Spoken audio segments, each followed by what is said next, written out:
For all that celebrations are magnificent, at the heart of the pageantry is a simple message: service.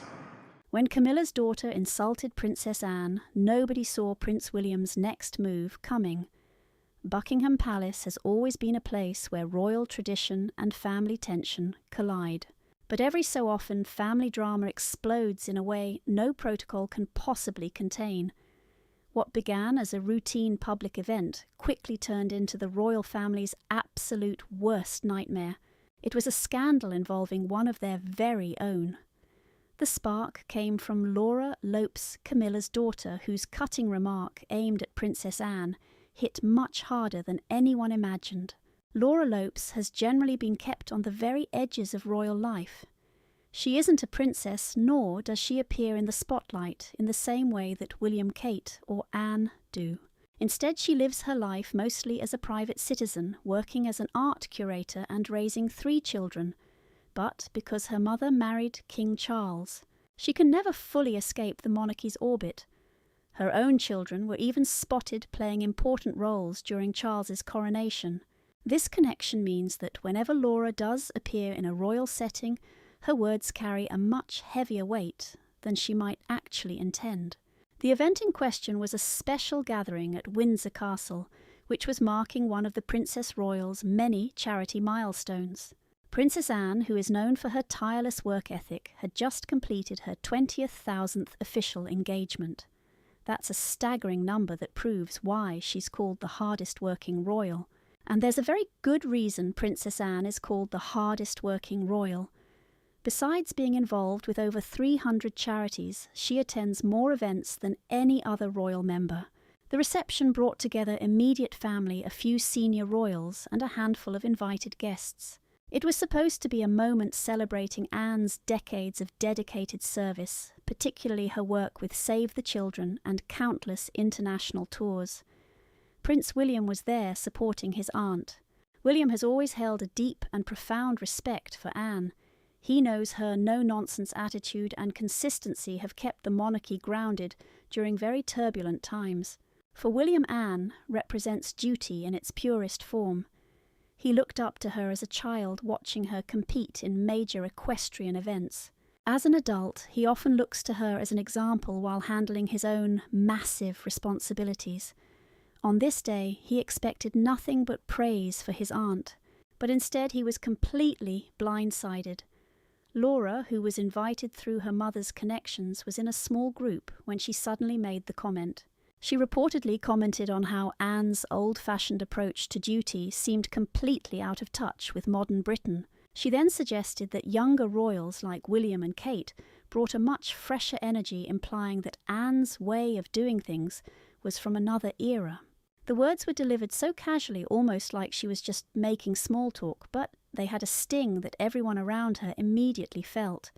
From anyone else, the comment might have been ignored, but Anne is no ordinary royal. She's dedicated her entire life to service with very little concern for fashion trends or popularity polls.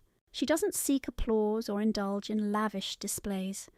To undermine that in public, even indirectly, was to question the very core of her identity. Some guests froze uncomfortably. Others looked away, hoping the moment would pass. But William heard every word, and his reaction was immediate. William is known for his measured tone and his ability to stay calm in public. His training has taught him to diffuse situations, not ignite them.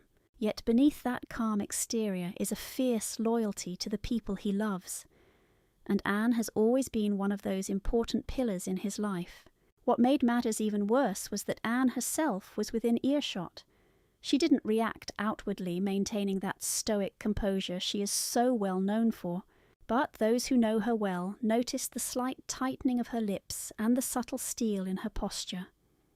Anne has endured criticism her whole life, from being overlooked for her brothers to facing questions about her personal life.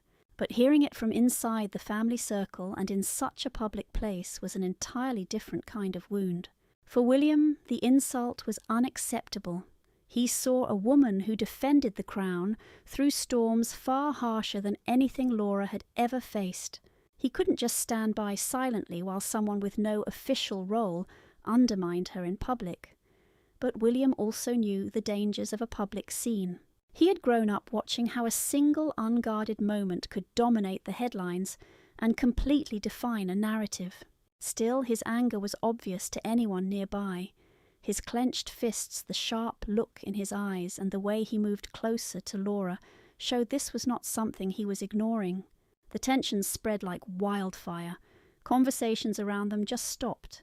Glasses of champagne were left untouched as nervous eyes darted between William and Laura.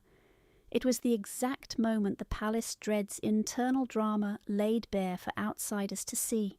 And while William never raised his voice, the silence that followed Laura's words made his anger feel louder than any yelling match ever could have. Anne, ever the pragmatist, tried to move the evening along.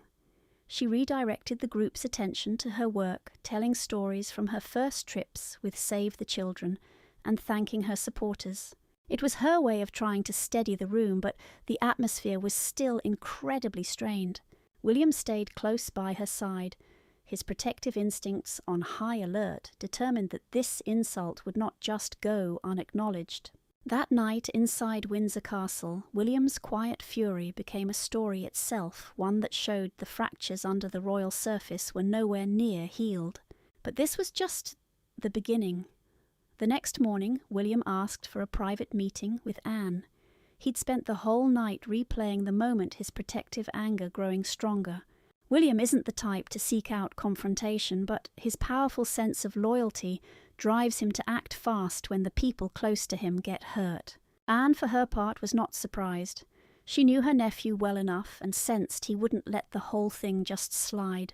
When they met in Anne's private sitting room at Gatcombe Park, the Princess Royal was calm as ever. She listened quietly as William began speaking, his frustration pouring out in firm, clipped sentences.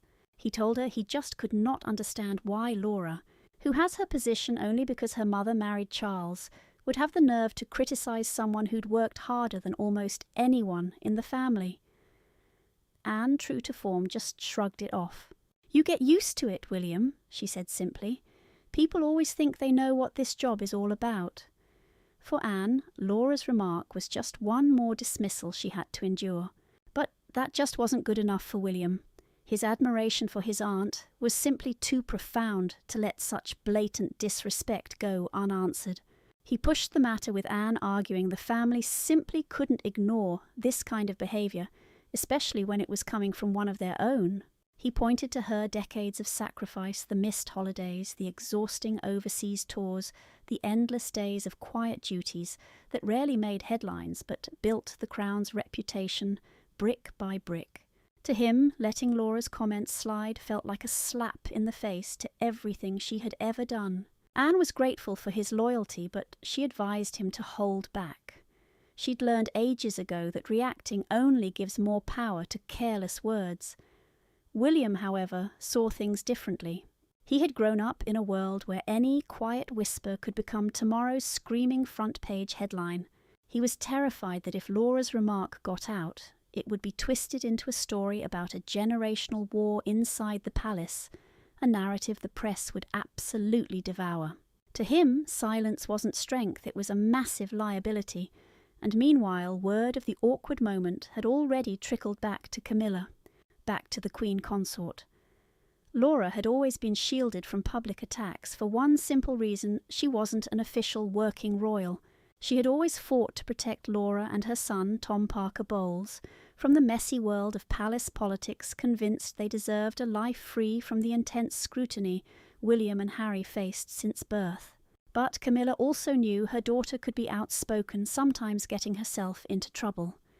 So, when word got back about William's visible anger, she was instantly defensive. She felt it was a complete overreaction, one that threatened to stir up drama for no reason. This put Charles in an incredibly awkward spot. As king, his job was to keep the family united. But as a father and a husband, he totally understood Camilla's fiercely protective instincts. He had spent decades working to bring his second family into the royal circle, making sure Laura and Tom felt accepted at least behind closed doors, even without titles. Now a single remark was threatening to destroy that delicate peace. For William, however, this wasn't just about Laura anymore. It was about respect for Princess Anne, and ultimately it was about respect for the crown itself. His talk with Anne ended with her pleading with him to just let it go. But William wasn't prepared to drop it. He was convinced the situation demanded some kind of formal acknowledgement. If not from Laura herself, then he expected to hear it from Camilla. And that determination set the stage for a much deeper family divide. William began to distance himself from Camilla, subtly skipping joint appearances when he could, and keeping their chats incredibly brief. People inside the palace walls couldn't help but notice the sudden chill. For many years, William had buried his true feelings about his stepmother, always keeping up a polite, if somewhat guarded public relationship. This incident, however, added a layer of frost so thick that even seasoned courtiers couldn't ignore it. To outsiders, all was well. But inside the palace, William remained furious, so Anne remained composed. Camilla kept her guard up, and the whole atmosphere within the royal family quietly began to change. Even informal get-togethers became more strategic, with palace aides carefully managing seating charts to make absolutely sure William and Laura were never seated anywhere near each other. Charles attempted to play peacemaker, reminding his son that Laura's words didn't come from a place of malice, but William wouldn't budge. For him, her intent was irrelevant. The painful impact on Anne was all he could see. All this tension really exposed just how fragile the relationships within the royal family had become, and Charles, trapped right in the middle, was facing another difficult test of his ability to hold together a family famous for its fractures. Make sure you keep watching, because the drama is far from finished. If Anne had handled it her way, the entire issue might have just quietly disappeared. But William absolutely would not let it go. And soon the tension started to infect the entire royal family. The first obvious sign of trouble surfaced at a charity gala at Clarence House, packed with the usual influential figures from the art and culture scene. Naturally, Camilla's daughter, Laura Lopes, was also in attendance. As a seasoned art curator, Laura was completely in her element at these kinds of events. She was always poised, impeccably dressed, and incredibly charming when discussing her work. But when William walked in with Catherine, the vibe in the room just changed. People felt it. Something was definitely wrong. While most guests couldn't pinpoint the reason, they could absolutely sense the tension in the room. It was clear a much bigger story was unfolding. Laura, meanwhile, seemed totally unbothered and carried on with grace. She chatted enthusiastically about an upcoming exhibition she was helping organise. She laughed with family friends, and she posed for the photographers. William, on the other hand, kept a deliberate distance, his face completely blank, showing none of the usual warmth he projected at public functions. Catherine, who is always incredibly observant, picked up on it immediately and tried to smooth things over by chatting politely with Camilla, but not even her famous poise could hide the awkwardness. At one point during the evening, Laura and William's paths finally crossed, and what should have been a simple, polite moment instead became a very clear reminder of the rift. According to sources who were nearby, William offered a very cold greeting, and Laura, with a touch of defiance, shot back that she hoped people could keep a little perspective about one casual comment. In her view, the entire situation was being blown way out of proportion. She truly didn't believe she'd seriously insulted Anne. But for William, her refusal to even admit she'd caused hurt just confirmed what he already thought, that she had no respect. And this quiet little exchange did not escape Camilla's notice. She stepped in, immediately steering Laura away with a protective arm, while flashing a tight smile that barely hid her own irritation. From Camilla's perspective, this entire situation was deeply unfair. Her daughter, who had never asked for a life in the spotlight, was now being held to a strict royal standard she never signed up for. She quietly told Laura to just drop it, but by now Laura's own pride was on the line. Anne, for her part, maintained her typical calm demeanour. She spent most of the night talking with donors and mentoring the younger staff members. But Catherine later mentioned to friends that Anne's shoulders seemed to carry a heavier weight than usual that evening, as though she was carrying not only her family's official duties, but the added stress of being the source of unwanted drama. And the following days only brought more complications. The palace staff, who are always the silent witnesses to the family's private moments, started to gossip. Whispers about William's anger, Laura's comment, and Camilla's defensive reaction began echoing through the hallways. While the public remained completely oblivious, the private world inside the palace was absolutely buzzing with speculation. The risk William feared that a single thoughtless comment could snowball into a narrative about a family divided was getting closer and closer to reality. Sensing a real fracture forming, Charles called an urgent family meeting at Buckingham Palace. He needed to get this sorted out before it completely spiraled. They gathered in a small private drawing room far from the palace's grand chambers, and the silence was deafening. William, Anne, Camilla, and Laura were all there, with Catherine joining, quietly acting as a calm presence in the room. Charles started things off carefully reminding everyone that their unity was the one thing protecting them. He talked about the monarchy's fragile position in modern times and how even a private insult could destroy public confidence if it ever leaked out. His voice was level, but his eyes showed real worry. William was the first to speak up, saying firmly that the comment about Anne was way out of line. He spoke with real passion, highlighting his aunt's decades of selfless service and his deep admiration for her. And his words mattered. Everyone there knew William looked up to Anne as an example. But Laura wasn't backing down. She insisted she never meant to offend anyone and that her words were being blown way out of proportion. She explained it was just a casual comment, not some kind of personal attack. She honestly couldn't understand why one little remark was causing such chaos. Anne stepped in, trying to find balance. She admitted the comment did sting a little, but begged them all not to let it get any bigger. Her voice was steady, showing that trademark resilience she's always had.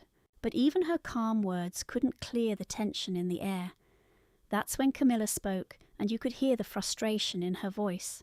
She pointedly reminded William that her kids have always stayed out of the spotlight specifically to avoid this exact kind of drama.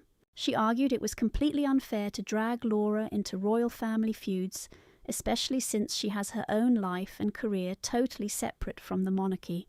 William wasn't having it, though. He shot back that when you're in the family, your words have weight, no matter your title. The meeting wrapped up, but nothing was solved. Charles pushed for them to make peace, but he couldn't force them to agree. Anne slipped out quietly, just like she always does, heading back to her duties, with that signature calm. William left feeling deeply unsatisfied, like nobody had really heard his point. Meanwhile, Laura and Camilla left feeling defensive and protective, sure that Laura had been unfairly targeted. What was left after that meeting was a new crack in the family, subtle, but definitely there. To the world it was all smiles and royal ceremony, but behind closed doors trust was breaking down. For William, this had become a serious matter of principle. For Camilla and Laura, this was now about defending their own family's honour, and as for Anne, it was just one more silent burden to carry while she focused on her work.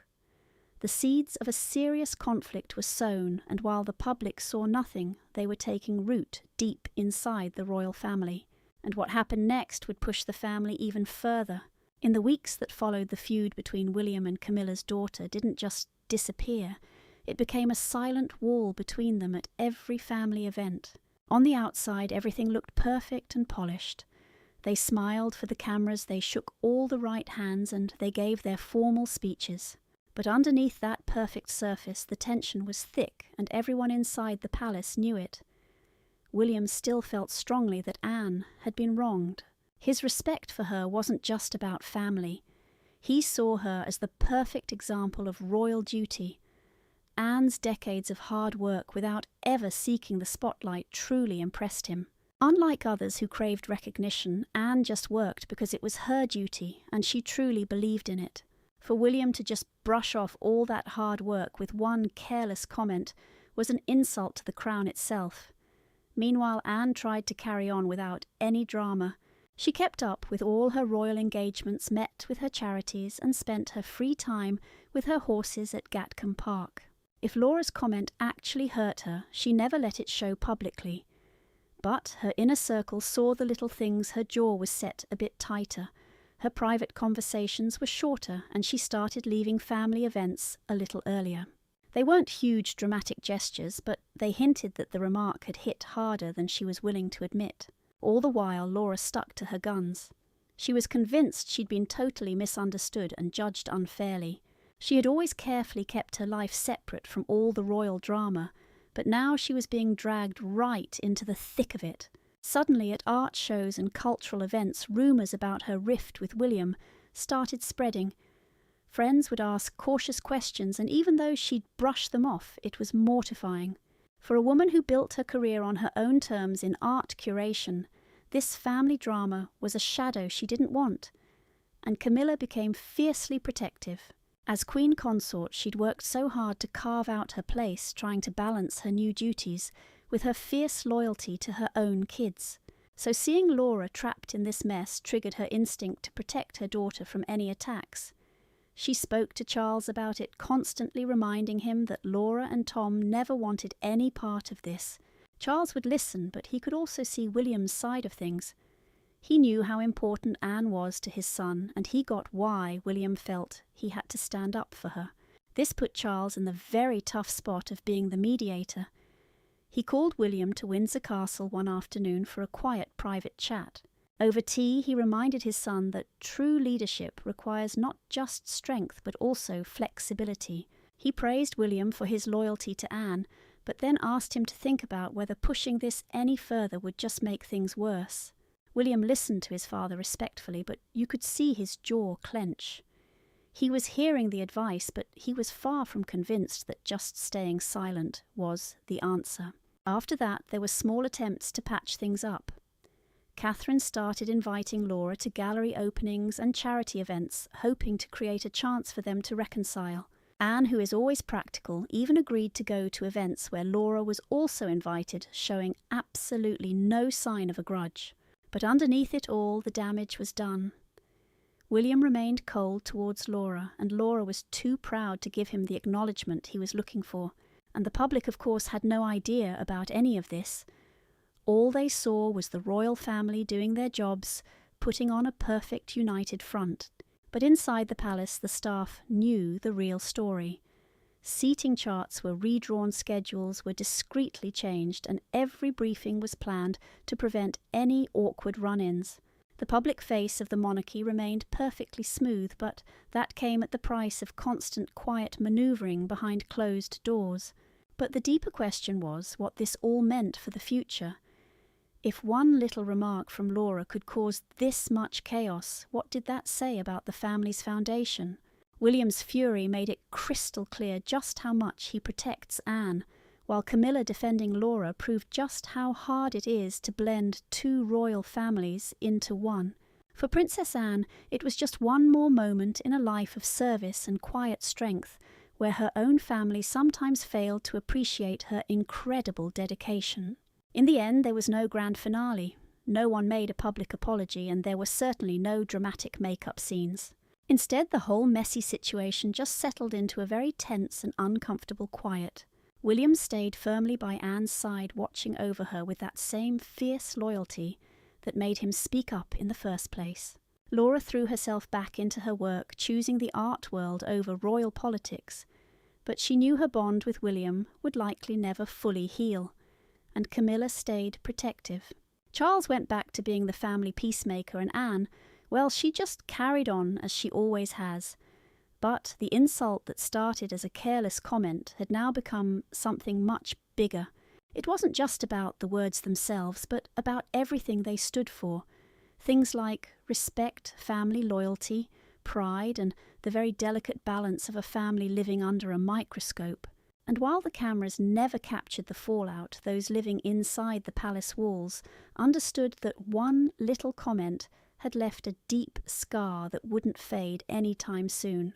So what's your take on all this? Was William right to stand his ground, or should he have just let it go like Anne wanted? Let us know your thoughts down in the comments. We really want to hear from you, and don't forget to like, share and subscribe for more royal updates. Also, click the next video you see on your screen. You're going to love it.